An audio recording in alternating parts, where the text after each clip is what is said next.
I'm going to talk about three fundamental teachings of Buddha, which has been echoed by the author and a spiritual teacher, Michael A. Singer. In Buddha's word, the highest happiness is the Nibbana, or he mentioned that as Nibbanang Paramang Sukha.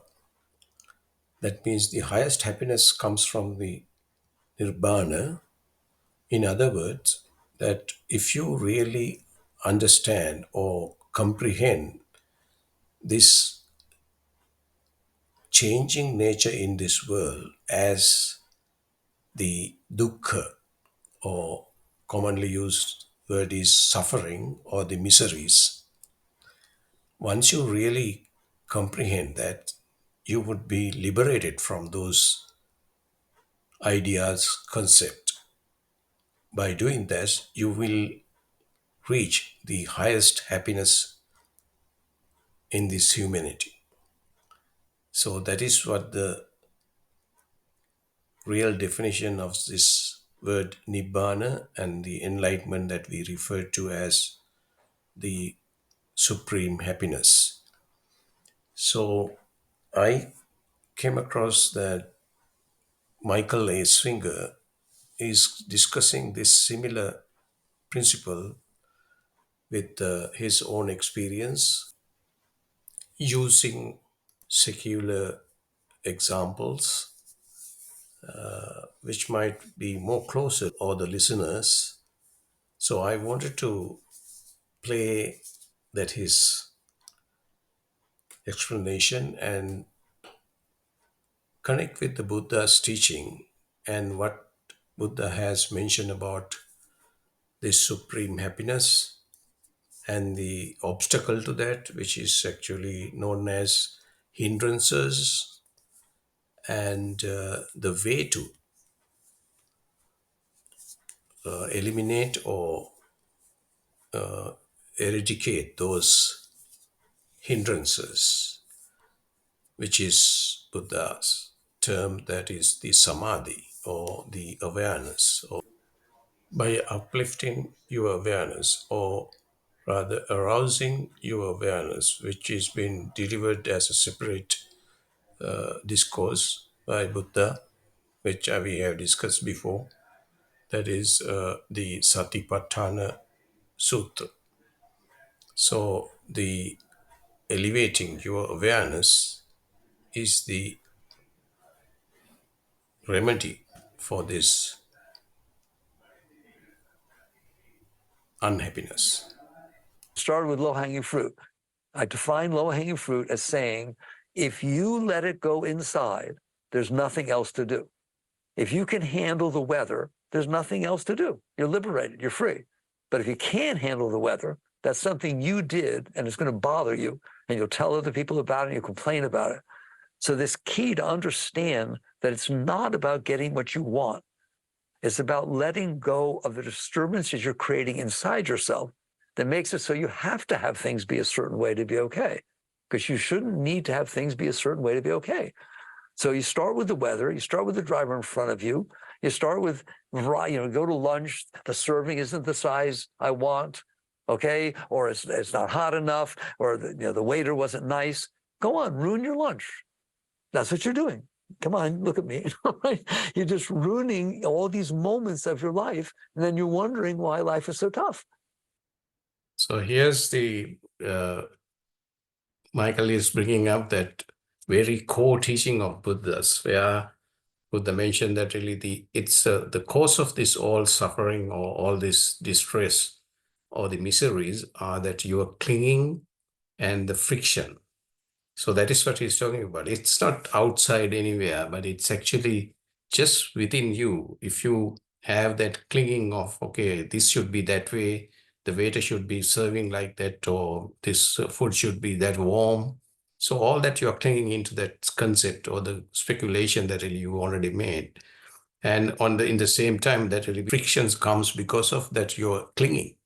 You cling, you expected a warm meal, but it didn't come as that. So then you have the friction for that. That is what he's talking about. He's talking about that rudimentary clinging and friction that we have, that what Buddha mentioned, that really is like, tanha, or the desire. So this clinging is the desire that really at a very rudimentary micro level feeling that you have. You have that clingingness, which is actually the will expand into a desire later on. So that is what Michael is here explaining in a different words. But to me, Michael is echoing that Buddha's teaching. All right? You don't need to do that. You have the right to sit inside and say, the more open I am to the unfolding of life, the happier I'm going to be. And I'm going to do that. I'm just going to work with myself. I'm going to change my attitude about all the things that are happening. And you could do positive thinking. That's a nice positive thing to do. I like to talk about the sun. You know, there's a star and it's heating me, so I like that. You can talk about the driver in front of you. You can do many different things. Or what I have found, you can relax. I have found that to be the highest technique there is, despite all the different things that are being taught. If something happens outside and it comes into me and I feel resistance, and you know what I'm talking about, I feel weird, it starts to get uncomfortable inside, relax. Just relax.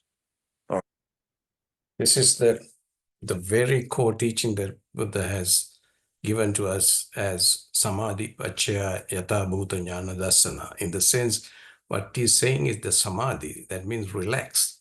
Relax, whatever the disturbance comes on, you just relax and then let it go. So that relaxation at a deeper level, we call it as samadhi.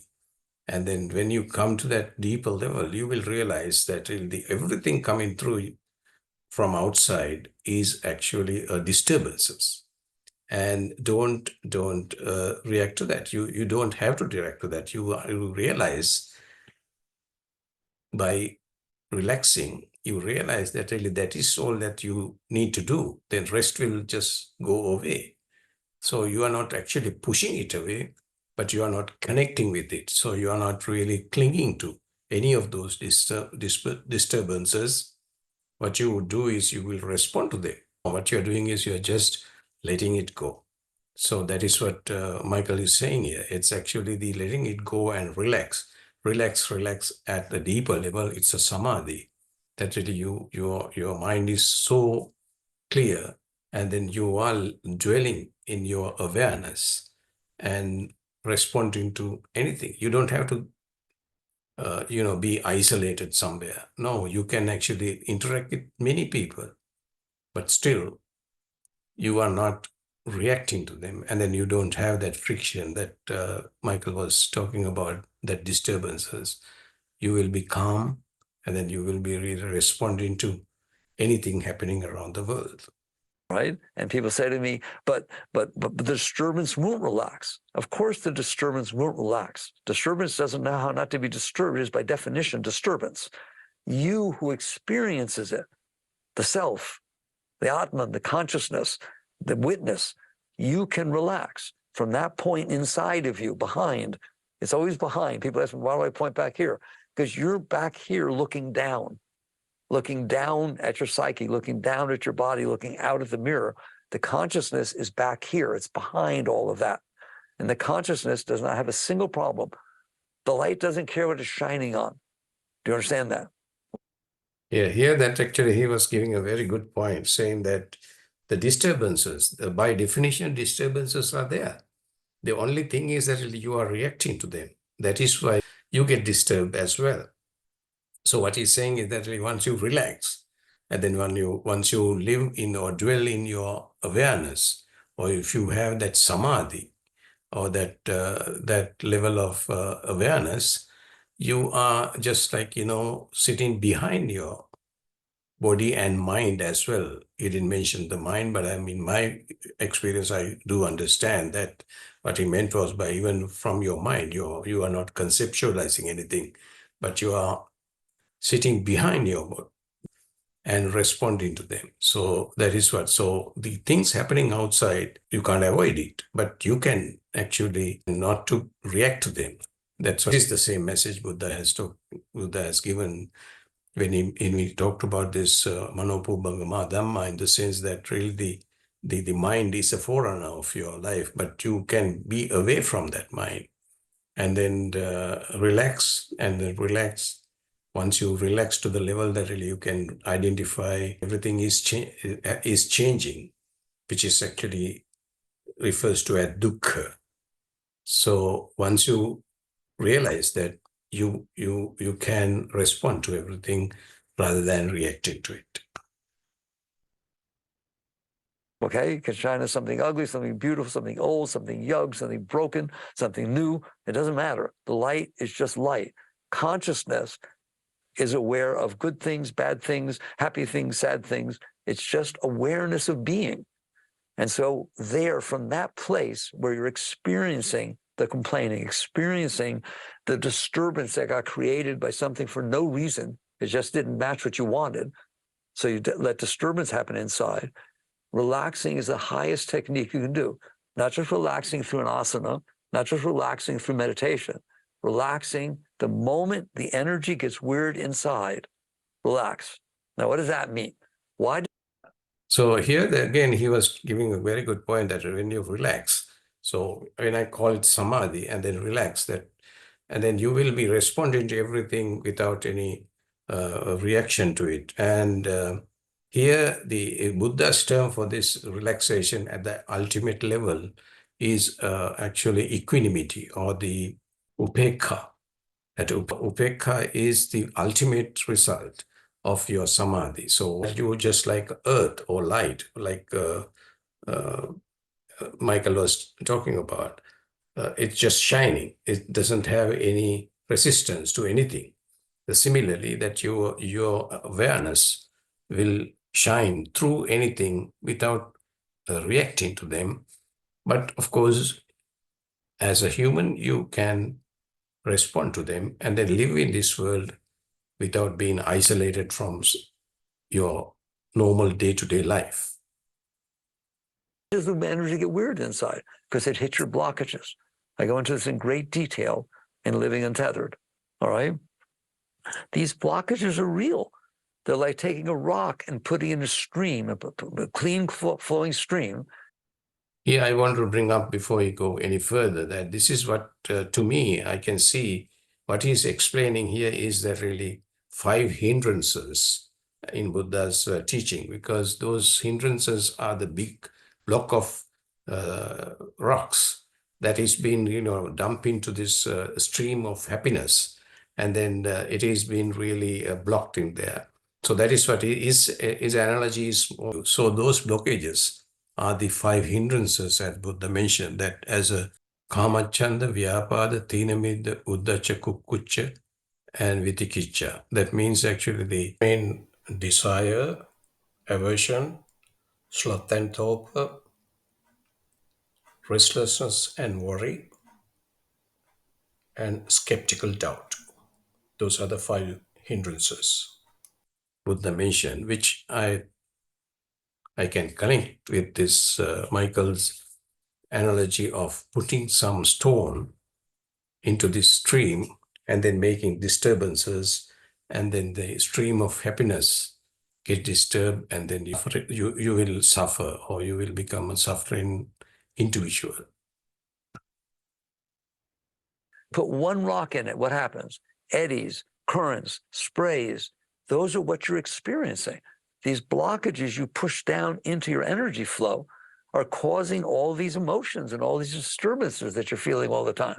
And you know what I mean? Somebody says something you don't like. What do you feel inside? It just gets all weird inside. That is what the main thing. Because now, if I give one example, like when we say desire, is a big stone going into this stream of happiness, which will actually, because of the desire, you are expecting something, and you want something. If you don't get it, so then you have the friction, and then it's just like that, the splash or the waves or the disturbance of that flowing of water. So that is what he mentioned as the one of the hindrances that actually make that happiness or the enlightenment is being blocked by that. So that's what it meant. It's because you have these stored blockages. The energy comes up and it hits them. And what you do, instead of dealing with the blockages, you try to make sure that nobody ever says it again. You try to make sure that everybody is the way you need them to be. Business unfolds the way you need it to. The newspaper is the way you want it to be, et cetera, et cetera. So if it is, here disturbances come, you're not going to deal with it. When you say deal, that really you are trying to either suppress it or understand it and all that. But if you've taken off that stone, or if you don't have that kind of a hindrance at all, then you don't have to do anything. It just flows away. But you will be happy all the time. That's what he's trying to say here. it creates disturbance. So that's a point I wanted to make. What are these disturbances inside? They are the Shakti. If you don't mind, I will call that energy Shakti. That's a yogic term. They are the Shakti hitting the blockages, which in yoga we call samskaras. They're the Shakti coming up, hitting the blockages. That's what causes all your emotions. Anger is energy coming up. It starts to come up and it gets blocked and it wants to shoot out, okay? All of these emotions, all of these disturbances are caused by the blockages. Yeah, once again, that's really what all these emotions and all these unrest or the uneasiness and discomfort, all that comes because of the blockages. Those blockages are that 5 hindrances in Buddha's term, but you don't have to identify it separately, but it's still when you go to the detail of it, what is happening is your clingingness. You are clinging to any of these things. And then if you let go of that clinging, or you relax, so those hindrances or those blockages will go away. So that is what Michael is referring here. Blockages are removed, you're going to find out who you are. You're going to find out that there's this river of bliss, of ecstasy pouring inside of you. It comes out the top of your head. It pours out your third eye. Literally, you feel it pouring out of your hands. That's what healers do when they heal. But there's the highest thing to do is relax behind it, because the Shakti, the energy, will push the blockages out of the way. That's what she's doing. That's her job. The energy. This is that same phrase that Buddha has used. I think he's explaining in different way. As I mentioned earlier, that is samadhi paccaya yata bhuta darsana. Samadhi is that actually relaxation that he was talking about. Once you relax to the depth of that inner peace, what will happen is it will actually boost out, like what he was talking about, that energy. He called it energy or Shakti. But that comes through and then burst away all that the blockages, and then flow through, feel that blissfulness within you. So which is the most serene happiness that we are talking about, or the true happiness, rather than the happiness that might change from one to the other. Energy is supposed to come up. It's supposed to feed you. That's what the Bible means. I'm a nice Jewish yogi. I always qualify that. But I've read the Bible once in my life, 45, 50 years ago. And when I'm talking, I hear it. I don't know why, right? But I hear Christ talking. He said, man does not live by bread alone, but by every word that leaveth the mouth of God. That's what we're talking about. You're not living off of what's coming in from outside. There's this beautiful energy that flows inside. Christians call it spirit. Yogis call it Shakti. And East, they call it Chi, whatever. It's all the same stuff. There's this. Yeah, so here again, that really, this is the part I like very much, because as I already mentioned previously, and then which I am promoting in my website, ancientpath.org. All these religions and then all these practices come into the one place where that really you have to open up yourself and then relax.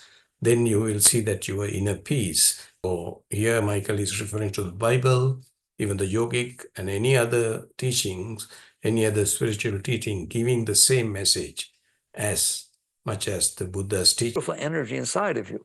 When you're experiencing that energy, you feel joy, you feel happiness. When you're not, you get depressed or you get disturbed because the energy is hitting and the energy is shooting out by being disturbed by the blockages. Like, God, I hope you get this, all right? So this is what actually the Buddha has mentioned too, as talking about happiness, and then people who have followed the Buddha's teaching and then his lifetime, he was most happiest person in the world, like, because what Michael is bringing up, the happiness is within you all the time. This is the true happiness, and that happiness will burst through you if you let go of all these defilements, all these blockage. I have explained the way to do this in my book, Explore Within, A Journey to Inner Peace, where that you will improve your attention to your noble heart.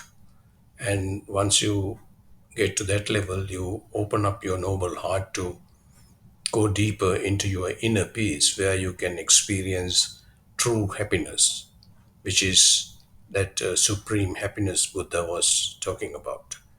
And Michael just expanded it on more.